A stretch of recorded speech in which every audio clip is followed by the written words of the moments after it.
이 시간에는 목숨 건 충성이라는 제목으로 우리가 함께 하나님의 말씀 나누도록 하겠습니다. 우리 버팀목 교회는 지금 역대상을 읽고 있죠. 여러분 읽어보시니까 굉장히 지루하고 힘드셨을 줄로 압니다. 역대상 하면은 특별히 지금 1장부터 9장까지 거의 족보만 쭉 나열되어 있기 때문에 누가 누구를 낳고 또 누구의 자손이고 뭐 이런 식으로 계속해서 등장하다가 잠깐씩 다른 얘기를 아주 살짝 섞었다가 또 계속해서 족보 얘기가 나오기 때문에 이 역대기서의 별명은 영혼의 수면제라고 이야기를 합니다. 그만큼 읽기가 매우 쉽지가 않고 그리고 무슨 내용인지도 사실 잘 모르겠고 그래서 좀 이 성경 일독을 하는데 많은 걸림돌이 되는 줄로 압니다. 그런데 이 역대상은 여러분이 읽어보시면 아시겠지만 우리가 이미 살펴보았던 사무엘 상하와 열왕기 상에 있었던 내용들이 다시 한번 등장하고 있습니다. 그 말뜻은 무엇이냐면 간단하게 말씀드려서 지금 이 역대상하는 이 사무엘 상하와 열왕기 상하의 주석서다. 이렇게 여러분이 이해하시면 되겠습니다.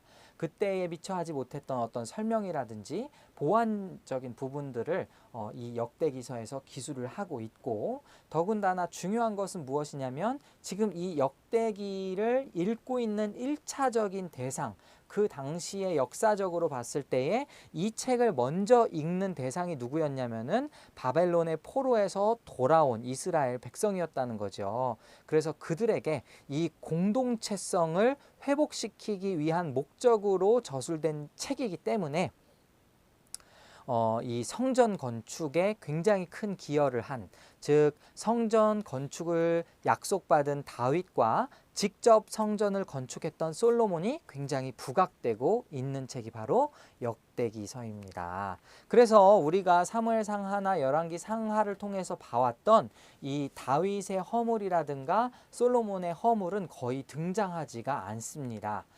그리고 오히려 이제 그 다윗의 어떤 훌륭했던 부분, 중요한 업적들을 많이 기록을 하고 있죠. 그래서 오늘 본문도 마찬가지로 특별히 다윗의 어떤 일대기에서 인상이 남았던 그렇기 때문에 또 우리 그 역대기서의 저자가 이 글을 썼겠죠. 이 30용사에 관한 그러한 이야기를 이렇게 기술을 하고 있는 겁니다. 그런데 이제 오늘 이 말씀을 보면은 저도 오늘 설교를 준비하면서 사실은 좀 이 말씀이 처음에는 궁금해서 왜 이 말씀이 써 있을까 궁금해서 본문을 준비했는데요. 이게 과연 나랑 무슨 상관이 있을까? 이런 묵상을 좀 하다 보니까 굉장히 또 인사이트가 있더라고요. 그래서 여러분 한번 잘 들어보시기 바랍니다. 먼저 오늘 본문의 시작을 보시면 일단은 지금 역대상 11장을 보시면은 다윗이 온 이스라엘의 왕이 된 과정에 대해서 기술을 하고 있습니다. 자, 왜 온 이스라엘이라고 이야기를 할까요? 왜냐하면은 지금 이 책을 1차적으로 읽는 독자는 과거에 이 남유다와 북이스라엘로 분단되었던 경험을 가지고 있기 때문에 온 이스라엘이라고 하면은 정말 하나 된 이스라엘, 이스라엘 전체 이것을 의미하는 것이 굉장히 크게 와닿았겠죠. 그래서 11장 1절부터 보시면 온 이스라엘이 헤브론에 모여 라고 시작을 하고 있고 4절을 봐도 다윗이 온 이스라엘과 더불어 이렇게 되어 있죠. 10절도 마찬가지입니다. 다윗에게 있는 용사의 우두머리는 이러하니라. 이 사람들이 온 이스라엘과 더불어 이렇게 나오고요. 그리고 왕이 되는 그 모든 과정의 끝에 이제 12장 38절에 가면 또 온 이스라엘이라는 표현이 또 반복되고 있습니다. 그만큼 지금 다윗은 하나님께서 온 이스라엘의 왕으로 세운 그런 사람이었다라는 것을 우리가 잘 알 수 있겠죠. 자, 그런데 이 다윗에게는요, 다윗을 아주 충성스럽게 따르는 용사가 있었습니다. 30명의 용사가 있었는데요. 그 중에 3명에 관한 이야기가 오늘 본문의 이야기죠. 그래서 어떤 사람들은 지금 이 우두머리 중 3사람이 이렇게 시작하고 있지 않습니까? 본문의 15절 보면은 그래서 지금 이 세 사람을 이 앞서 있었던 11절부터 쭉 설명되는 사람들 중에서 뭐 12절 보시면 아호와 사람 도도의 아들 엘르아살인이 세 용사 중 하나라 이런 식으로 표현이 되면서 세 용사를 언급하는데, 어떤 사람들은 지금 이 30명 중에 세 용사를 이 사람들하고 똑같은 사람이다 라고 이야기하는 사람이 있는 반면에, 아니다, 끝까지 이 30명의 명단은 공개되어 있지 않기 때문에 누구인지 모른다, 이렇게 말하는 신학자가 있습니다. 사실 뭐 중요할 수도 있고 중요하지 않을 수도 있지만, 저는 그냥 본문의 내용을 그냥 가만히 보면은 그냥 그 앞서 말했던 3명의 용사 이외에 30명 중에서 있었던 어떤 세 용사 정도로 생각하면 될 것 같습니다. 그런데 이 세 사람이 무엇을 했느냐? 15절 보니까 세 사람이 바위로 내려가서 아둘람굴 다윗에게 이를 때에 블레셋 군대가 르바임 골짜기에 진쳤더라 라고 시작하고 있죠. 자, 여러분, 아까도 말씀드렸지만 지금 이 역대기의 내용은 이미 사무엘 상하와 열왕기 상하에도 기록되어 있는 것이 많다라고 말씀드렸죠. 본문의 내용도 마찬가지로 사무엘상 22장에 나와 있습니다. 그런데 사무엘하 23장에 나와 있습니다. 그런데 지금 이 상황을 보니까 15절의 상황을 보니까 다윗은 아둘람 굴에 있었고 블레셋 군대는 르바임 골짜기에 있었고, 이런 배경을 보면은 사무엘상 22장에서 다윗이 사울로부터 쫓기고 있던 상황에 있었던 일이구나라는 것을 우리가 생각해 볼 수 있어요. 그걸 어떻게 알 수 있냐면 사무엘상 22장 1절과 2절에 이렇게 나와 있기 때문입니다. 네, 제가 읽어 드릴게요. 그러므로 다윗이 그곳을 떠나 아둘람 굴로 도망하매 그의 형제와 아버지의 온 집이 듣고 그리로 내려가서 그에게 이르렀고, 환난당한 모든 자와 빚진 모든 자와 마음이 원통한 자가 다 그에게로 모였고, 그는 그들의 우두머리가 되었는데 그와 함께한 자가 400명가량이었더라 라고 하면서 그 배경이 나와 있죠. 지금 이 말씀을 보면 다윗이 어디 있다고 나와 있습니까? 아둘람 굴로 도망했다. 그리고 오늘 본문으로 돌아오면 블레셋 군인들은 르바임에 진쳤더라. 자, 그런데 지금 16절을 또 보면 그때의 다윗은 산성에 있고 블레셋 사람들의 진영은 베들레헴에 있는지라 라고 이야기를 하고 있습니다. 자, 그러면은 우리가 생각을 해야 되는 게 아둘람굴, 지금 다윗이 있는 아둘람굴이 있으면은 이 베들레헴까지의 거리가 대략 지금으로 따지면 한 20km 정도 되는 거리라고 합니다. 그런데 그 중간에 블레셋 사람들이 진을 친 르바임 골짜기가 있었던 거죠. 여러분, 다윗이라고 해서 모든 전쟁에 막 승리하고 그랬던 상황은 아니었던 것 같습니다. 왜냐하면 지금 여기에 베들레헴은 다윗의 고향이지 않습니까? 그런데 이 다윗의 고향인 베들레헴에 블레셋 진영이 있었다라는 것을 보면 지금 현재 블레셋이 이 베들레헴을 차지하고 있었구나라고 우리가 쉽게 생각을 해볼 수 있겠죠. 그런데 지금 이 상황이 어떤 스토리가 이어지고 있습니까? 17절 보니까 다윗이 갈망하여 이르되 베들레헴 성문 곁 우물물을 누가 내게 마시게 할꼬 하매, 이 말을 했어요. 자, 그럼 우리 한번 생각해 볼까요? 지금 다윗은 이걸 혼잣말로 했을까요? 아니면 다른 사람들, 그냥 부하들이 다 있는 앞에서 누가 갔다 오겠느냐 이런 식으로 소리를 쳤을까요? 우리가 다윗의 성품을 한번 생각해 본다면 지금 이 말은 혼잣말이었을 확률이 굉장히 높습니다. 왜냐하면은 사실 지금 이 맥락에서 이제 나중에 그 우물물을 길어왔을 때 정작 다윗이 그것을 하나님께 부어드렸던 그런 장면을 생각해도 우리가 그렇게 쉽게 추측해 볼 수도 있고, 더군다나 지금 이 상황에서 누구를 막 시험하고 그럴 상황은 아니잖아요. 그죠? 그냥 그 마음속에 베들레헴이라는 자기의 고향이 굉장히 그리웠었구나 정도로 여러분 생각해 보실 수 있겠습니다. 그래서 그는 너무 그 고향이 그리운 나머지, 베들레헴이 그리운 나머지 혼잣말을 했던 거죠. 아, 베들레헴 곁 그 우물물을 내가 마시고 싶다. 누가 나한테 그 그 우물물을 좀 가져다 주었으면 하고 무심코 혼자 말을 한 것이죠. 그런데 이것을 누가 들었느냐? 이 30명의 용사 가운데 세 사람이 그것을 듣죠. 그래서 18절 보니까 이 세 사람이 블레셋 사람들의 군대를 돌파하고 지나가서 베들레헴 성문 곁 우물물을 길어가지고 다윗에게로 왔으나 다윗이 마시기를 기뻐하지 아니하고 그 물을 여호와께 부어드리고.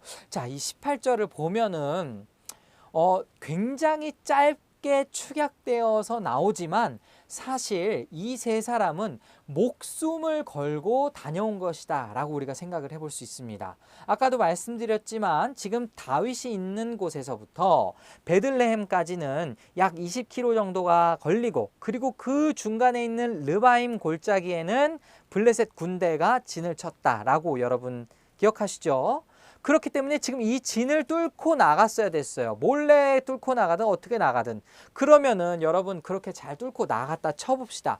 베들레헴에 도착했을 때에 그 베들레헴은 또 지금 누가 있죠? 역시 마찬가지로 블레셋 진영이 진치고 있었던 장소입니다. 이 세 용사가 목숨을 걸었어요. 자, 우물물을 길어 나르는 거, 지금 우리가 생각했을 때 뭐 상상할 수 있는 어떤 그러한 편한 시스템으로 도르래로 이렇게 해서 할 수 있는 그런 게 아니었겠죠. 훨씬 더 어려운 환경 가운데에서 목숨을 걸고, 특히나 이 베들레헴에 있는 그 우물물은 엄청나게 큰 돌로 이렇게 그 입구를 막아 놓는단 말이에요. 그러니까 굉장한 수고와 굉장한 정말 그 목숨을 건 사투 끝에 지금 이 물을 길어 왔다 라고 우리가 생각해 볼 수 있겠습니다. 매우 짧은 이 구절이지만 그 속에 이 세 사람의 수고가 얼마나, 그리고 이 세 사람의 충성심이 얼마나 대단했는지 알 수 있는 대목이죠. 자, 그럼 그 물을 갖고 왔더니 다윗이 마시기를 기뻐하지 않고 물을 여호와께 부어드렸대요. 뭐 부어드렸다라고 하면 우리가 또 전제, 제사 중에, 제사 드리는 방법 중에 전제 라고도 우리가 생각을 해볼 수 있겠는데, 어쨌든지 다윗이 이렇게 얘기합니다. 19절에 보니까 이르되 내 하나님이여 내가 결단코 이런 일을 하지 아니하리이다. 이런 일은 뭡니까? 물을 마시는 것을 하지 않겠다는 거죠. 아니 그러면은 지금 목숨 걸고 왕을 위해서 물을 길어 왔는데 이 부하들을 위해서라도 이 물을 마시는 게 좋은 거 아닌가요? 이렇게 생각해 볼 수 있죠. 그런데 지금 다윗의 얘기를 들어보니까 계속해서 읽어보겠습니다. 생명을 돌아보지 아니하고 갔던 이 사람들의 피를 어찌 마시리까 하고. 자, 이것은 그 부하들의 핏값이랑 똑같다라고 생각을 한 거죠. 내가 어찌 감히 부하들의 생명을, 자기가 무심코 한 그 말을 한번 잘못했더니 지금 부하들이 목숨을 걸고 갔다 오는, 살아 돌아왔으니 망정이지. 정말 그 우물물을 봤을 때에 어쩌면 다윗의 마음에 간담이 정말 서늘하지 않았을까요? 이것 때문에 내 부하들이 죽었더라면 이라고 생각했다면. 그렇죠? 예. 그래서 그들이 자기 생명도 돌아보지 아니하고 이것을 가져왔으므로 그것 마시기를 원하지 아니하니라 하면서 세 용사가 이런 일을 행하였더라라고 이야기를 마치고 있습니다. 자, 그러면 지금 이 상황을 우리가 어느 정도 다 이해를 했다 치고 여러분은 이 말씀을 볼 때 어떤 생각이 드십니까? 제가 여러분께 뭘 얘기할 것 같아요? 자, 우리가 성경을 잘못 해석하는 경우가, 잘못 바라다 보는 경우가 좀 윤리적인 측면에서 접근을 할 경우에 상당히 많이 우를 범하는 경우가 있습니다. 교훈적인, 윤리적인 이런 방법으로 우리가 접근을 하면은 이 본문의 어떤 깊은 의미를 또 놓치기가 굉장히 쉽다라는 생각이 드는데요. 쉽게 얘기하면 이런 겁니다. 설교자가 강단에서 담임 목사가 설교를 하는데 딱 이 설교 본문을 가지고 나를 위해서 담임 목사를 위해서 목숨을 걸고 함께 헌신할 사람 누구입니까? 이렇게 얘기를 해버리면은 본문을 잘못 적용한 것이죠. 왜요? 본문은, 성경은 일단 1차적으로 전체가 다 하나님에 관한 이야기잖아요. 하나님의 스토리잖아요. 그런데 이 이야기를 보면서 나에게 적용을 시키는 거, 혹은 교회 지도자에게 적용시키는 거, 물론 완전히 틀렸다라고 이야기할 수는 없겠지만 이 구절을 가지고 나로 하여금 헌신할 사람을 만들어내는 그런 수단으로 사용하는 것은 조금 무리가 있다라는 생각이 듭니다. 자, 그러면은 또 이런 질문을 던질 수 있겠죠. 아, 나에게 이런 동역자가 그래도 있었으면 좋겠다. 혹은 내가 누군가의 이런 동역자가 되었으면 좋겠다. 이런 생각을 가질 수도 있겠습니다. 자, 그런데 이제 다시 한번 이 본문을 들여다보실 때에는요. 11장 10절을 보겠습니다. 자, 11장 10절을 보니까 이렇게 나와 있어요.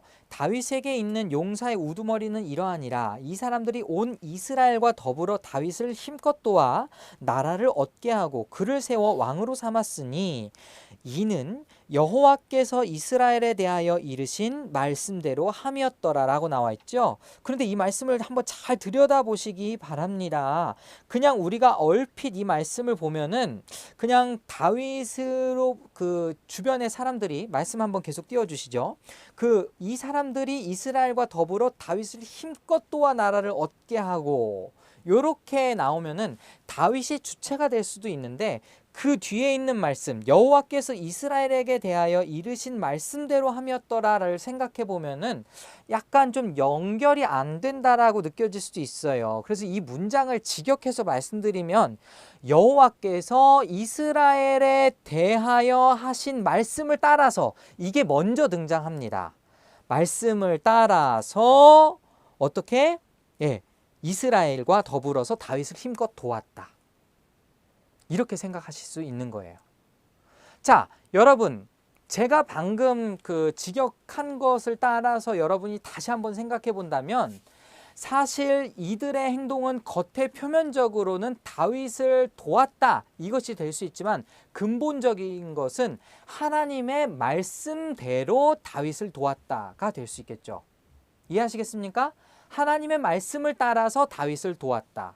자, 그럼 우리에게도 잘 생각해 봐야 할 것은 하나님의 말씀대로 우리는 무엇을 해야 할 것인가 라는 질문이 먼저 들어와야겠고 그 질문에 따라서 지금 이 용사들의 모습을 다시금 생각해 봐야 하는 것이죠. 자, 여러분, 하나님께서 우리에게 무엇을 명령하셨습니까? 자, 다윗이 왕인데 우리는 누구를 왕으로 모시고 있습니까? 제가 하나님 나라의 관점에 대해서 굉장히 오랜만이니까 다시 한번 설명을 해드리겠습니다. 여러분, 우리가 복음이라고 한다면 아주 간단하게 여러분 복음이 무엇입니까? 이렇게 물어보면 대부분의 사람들은 뭐라고 얘기해요? 예수 그리스도께서 나의 죄를 위해서 십자가에 못 박히셔서 나의 모든 죄를 용서하시고 천국에 갈 수 있도록 인도해 주신 그 사건, 나를 변화시켜 주신 그 사건입니다. 뭐 이렇게 이야기하면은 이것이 복음이구나 라고 받아들일 수 있을지 모르겠어요. 그런데 성경에서는요, 구약 성경 특히 이사야서를 보면요, 복된 소식, 복음이 복된 소식 아닙니까? 굿뉴스. 이 복된 소식은 다 어디에 포커스가 되어 있냐면은 여호와께서 친히 통치하시는 시대가 올 것이다. 이게 바로 복음이었어요. 하나님이 다스리시는 그 나라가 임할 것이다가 복음이었고, 신약도 마찬가지죠. 예수님께서 회개하라 천국이 가까웠다라고 이야기를 하십니다. 이게 바로 복음입니다. 성경에서는요, 예수님의 십자가 대속의 은혜와 복음을 연관짓는 구절은 사실 거의 없어요. 오히려 신약 성경도 마찬가지로 예수 그리스도께서 왕이 되셨다. 그러므로 그 왕 되신 우리 주님께서 우리를 이제 통치하신다. 이게 바로 복음의 핵심이다 이겁니다. 이제 예수님이 왕이신 것이죠. 예수님은 죽으셨지만 3일 만에 부활하시고 승천하셔서 지금 하나님 보좌 우편에 앉아 계십니다. 그것은 무엇을 의미합니까? 통치 권한을 가지고 계시다라는 것을 의미하고 있지요. 그렇게 생각을 한다면 우리는 하나님 나라 왕국의 왕을 모시는 백성이다. 이렇게 생각을 해볼 수 있겠습니다. 그래서 유난히 성경에서는 우리에게 충성을 강요하는 그러한, 강요한다고 얘기하면 또 거북할까요? 우리에게 충성할 것을 요구하는 구절이 굉장히 많다라는 것이죠. 제가 최근에 책 모임을 하고 있는데 그 책 모임이 제목이 뭐냐면은 그 책 제목이 오직 충성으로 받는 구원이라는 책입니다. 아마 좀 뭐랄까 보수적인 신앙을 탑재하고 계신 익히 알고 계신 분들은 이 말이 굉장히 불편할 수도 있어요. 왜냐? 우리는 오직 무엇으로 구원을 받는다고 알고 있죠? 믿음으로 구원을 받는다고 알고 있기 때문이죠. 자, 그런데 믿음이라는 단어가 그 책을 보니까 이렇게 나와 있어요. 믿음이라는 단어는 헬라어로 피스티스라는 단어인데 그 피스티스라는 단어가 오늘날 우리가 사용하는 믿음이라는 단어와 굉장히 의미가 많이 다르다라는 거예요.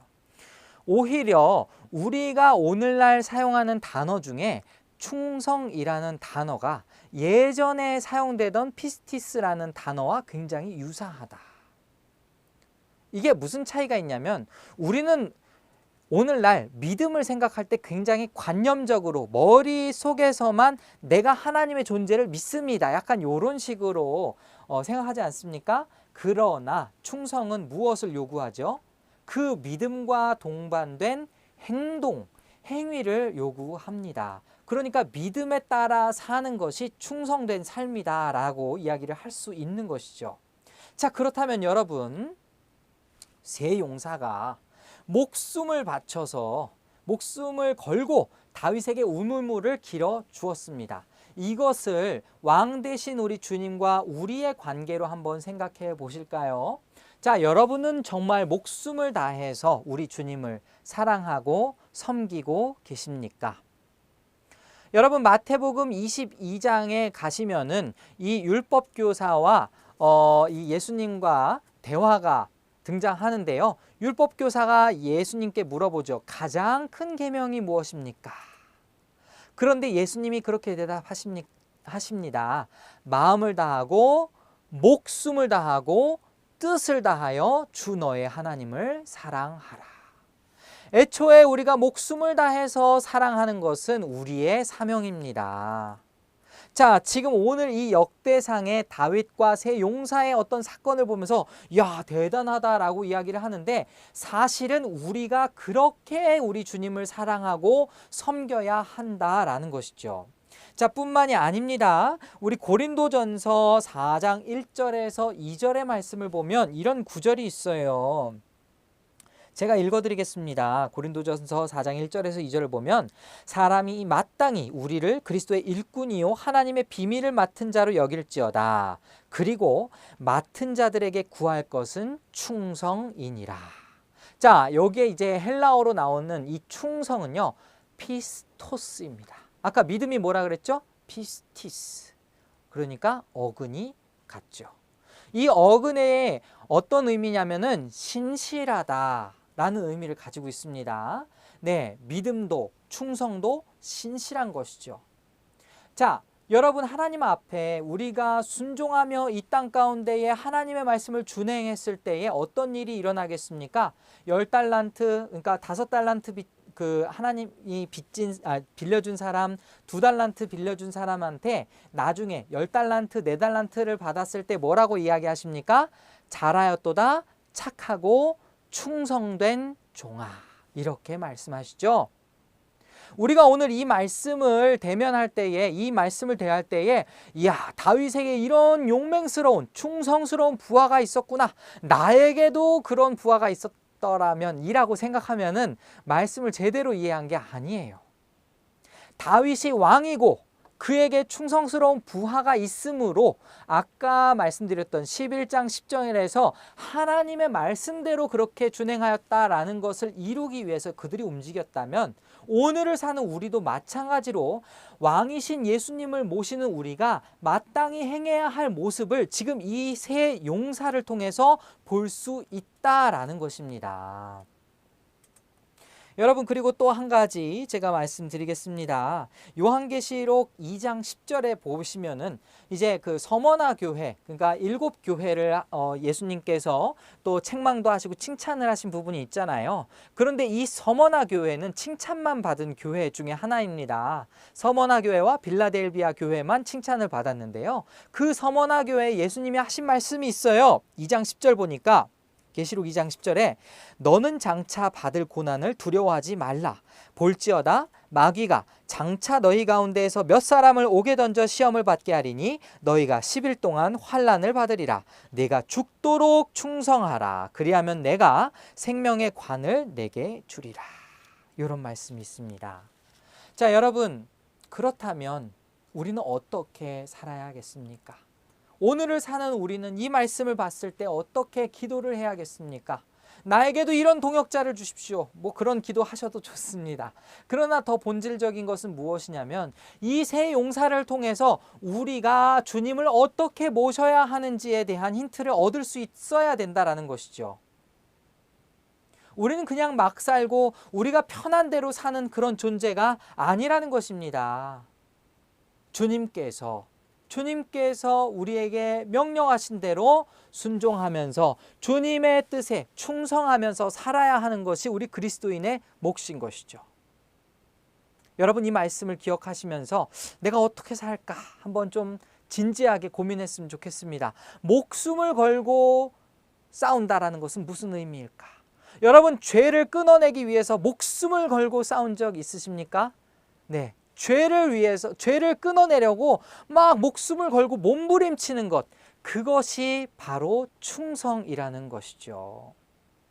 여러분, 정말 누가 뭐라고 해도 정말 하나님 나라의 그 통치와 질서에 맞게 행동하기 위해서 정말 법을 어기지 않고 그리고 준행하면서 성실히 선행을 하고 이런 것들 쉽지가 않습니다. 하지만 그렇기 때문에 우리가 정말 수고하고 애쓰는 그 자체가 바로 하나님께 충성을 한다라는 것이죠. 이 세 용사의 모습을 통해서 우리 자신을 한번 돌아봤으면 좋겠습니다. 마지막으로 딱 한 가지, 이제 여러분 이 말씀을 마무리 짓겠습니다. 지금 저는 여러분에게 우리를 세 용사에 빗대어서 이렇게 왕을 모셔야 된다라는 식으로 접근을 했었죠. 그런데 정말 제가 이 말씀을 준비하는 과정에서 놀라운 것을 하나 발견했습니다. 세 용사가 이 다윗을 위해서 목숨을 걸었지만 오늘날 우리들은 예수님이 이미 목숨을 내어 줌으로써 우리가 주님의 자녀가 되었다라는 사실입니다. 요한복음 10장에 가시면은 양과 목자에 관련된 이야기가 등장하죠. 14절 15절 보면 이렇게 나와 있습니다. 나는 선한 목자라. 나는 내 양을 알고 양도 나를 아는 것이 아버지께서 나를 아시고 내가 아버지를 아는 것 같으니 나는 양을 위하여 목숨을 버리노라. 우리는 지금 목숨을 걸고자, 목숨을 바치고자 이야기하지만 실은 예수님께서 먼저 우리를 위해서 목숨을 버리셨다라는 것입니다. 그 사랑에 힘입어서 오늘 우리가 살고 있는 거예요. 우리가 주님께 빚졌기 때문에 빚진 마음으로 정말 그 사랑의 빚을 갚을 순 없지만 어떻게 해서든 그 사랑을 표현하기 위해서 이 땅에서 충성되게 살아야 하는 줄 믿습니다. 다윗도 마찬가지예요. 다윗도 그 우물물을 자신이 마신 게 아니죠. 그 부하들을 아주 사랑했습니다. 아주 아꼈습니다. 그 목숨을 귀하게 여겼습니다. 우리 주님도 분명 우리를 그렇게 귀하게 여기고 우리를 보호해 주실 거예요. 여러분, 이 이야기를 통해서 정말 하나님과 나와의 관계를 다시금 생각하면서 내가 오늘 이 자리에서 어떻게 충성되게 살아야 할지 늘 고민하며 사는 우리 모두가 될 수 있기를 바랍니다.